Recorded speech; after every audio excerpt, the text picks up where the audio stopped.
মাসিক মিস হওয়ার আগে যদি আপনি গর্ভধারণের বিশেষ কিছু লক্ষণ না বুঝতে পারেন তাহলে কিন্তু সন্তানের বিভিন্ন ধরনের সমস্যা হতে পারে। বিশেষজ্ঞরা বলে থাকেন একজন মায়ের মাসিকের ডেট অনেক সময় মনে না থাকার কারণে কিন্তু গর্ভধারণ হয়ে যায়। যেই লক্ষণগুলো দেখলে আপনি যদি বুঝেন গর্ভধারণ হয়েছে তাহলে আপনাকে সতর্কতা অবশ্যই অবলম্বন করতে হবে। বিশেষজ্ঞরা বলে থাকেন একজন মা যখন গর্ভধারণ করে প্রথম ৩ মাস তার সতর্কতা শেষ নেই, কারণ প্রথম ৩ মাসেই সন্তান গঠিত হয় খুব একটা বেশি, এমনকি সন্তান রূপিত হওয়ার সময়ে যদি কোনো ধরনের এর অবহেলার ঘাটতি থাকে তাহলেও কিন্তু বিরাট ধরনের সমস্যায় পড়তে হয়। এই ভিডিওতে আলোচনা করব গর্ভধারণের প্রথম কয়েকটি গুরুত্বপূর্ণ টপিকস নিয়ে, যেগুলো ডক্টর আপনাকে বলবে না। বিভিন্ন ধরনের অনেক সময় মায়েরা বা আগের দিনের মানুষ বা গার্জিয়ানরা এই কথা বলে। মনে রাখতে হবে এই লক্ষণগুলো যদি আপনার প্রকাশ পায় তাহলে অবশ্যই আপনাকে মাসিকের ডেট যাওয়ার আগে সতর্কতা অবলম্বন করতে হবে। মাসিকের ডেট যাওয়া অন্ততপক্ষে 10 থেকে 15 দিন পরে প্রেগনেন্সি টেস্ট করে দেখতে পারেন রেজাল্ট নেগেটিভ না পজিটিভ। যদি সেই লক্ষণগুলো থাকে তাহলে অবশ্যই রেজাল্ট পজিটিভ আসবে। চলুন মূল আলোচনায়। মর্নিং সিকনেসে বমি হওয়াটা স্বাভাবিক। মর্নিং সিকনেসে অনেকেরই আছে শরীর দুর্বলতার কারণে, ঘুম ভালো না হওয়ার কারণে কিন্তু ঘুম থেকে ওঠার পর শরীরে বিভিন্ন ধরনের তাল বেতালি হতে পারে, অর্থাৎ শরীরে কিছুটা ঝিমঝিমে ভাব হতে পারে, শরীরে তাল না পাতে পারেন, অবশ্য শরীর দুর্বল লাগতে পারে, ঘুম ঘুম ভাব হতে পারে, মাথা ঘোরানো থেকে এরকম ধরনের সমস্যা যদি হয়ে থাকে তাহলে আপনাকে বুঝতে হবে গর্ভধারণ হয়েছে। মনে রাখতে হবে গর্ভধারণের অন্যতম একটি লক্ষণই হচ্ছে খাবারের প্রতি অনীহা। যে খাবারটি পছন্দ সেই খাবারটির প্রতি রুচিহীনতা, এমনকি যে খাবারটি পছন্দ ছিল না সেই খাবারের প্রতি রুচিতা বা বেশিরভাগ সময়ই টক জাতীয় খাবারের প্রতি আকর্ষিত বেশি থাকে। বিশেষজ্ঞরা বলে থাকেন একজন মা গর্ভধারণ করলে প্রথম মাস থেকেই তার শরীরে বিভিন্ন ধরনের হরমোনিক পরিবর্তন দেখা যায়।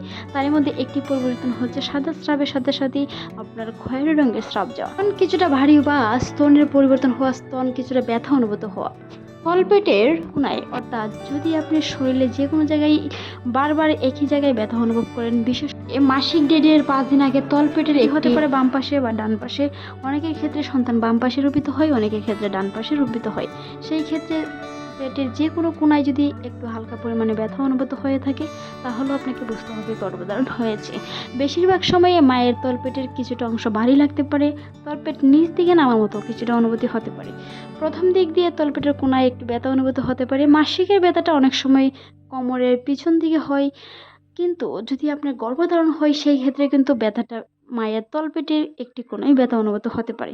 ঝুনিপথে কিছুটা চুলকানি বা ঝুনিপথ কিছুটা জ্বালাপোড়ার মতো অনুভূত হতে পারে। ঘন ঘন প্রস্রাবের মতো অনুভূত হতে পারে। ঘন ঘন প্রস্রাব আগের তুলনায় প্রস্রাবের দুর্গন্ধর মতন কিছুটা অনুভূত হতে পারে।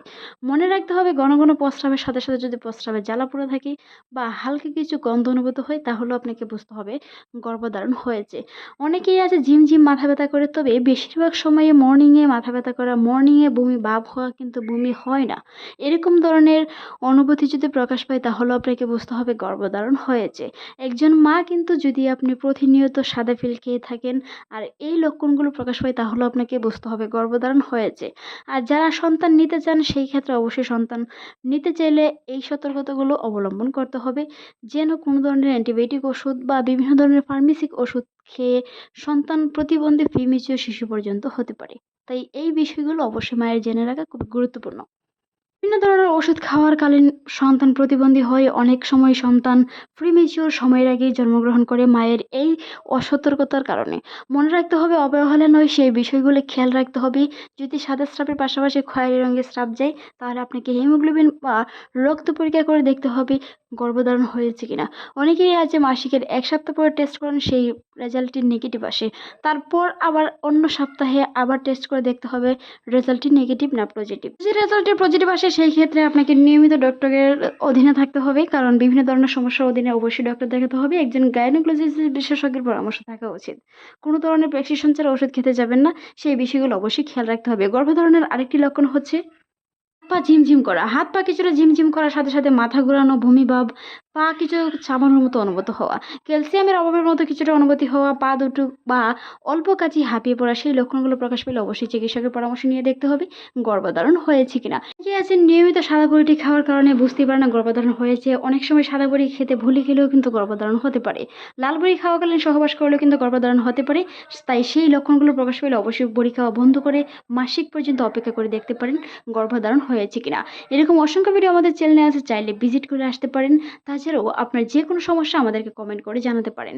যে কোনো ধরনের সমস্যার কমেন্টের আনসার নিয়ে পরবর্তীতে আমরা আবার ভিডিও দেওয়ার চেষ্টা করব। ভিডিওটি আজকে এই পর্যন্তই। ভালো থাকুন, সুস্থ থাকুন। এরকম অসংখ্য ভিডিও পেতে আমাদের চ্যানেলটি সাবস্ক্রাইব করতে ভুলবেন না। ভিডিওটি শেষ পর্যন্ত দেখার জন্য অসংখ্য ধন্যবাদ।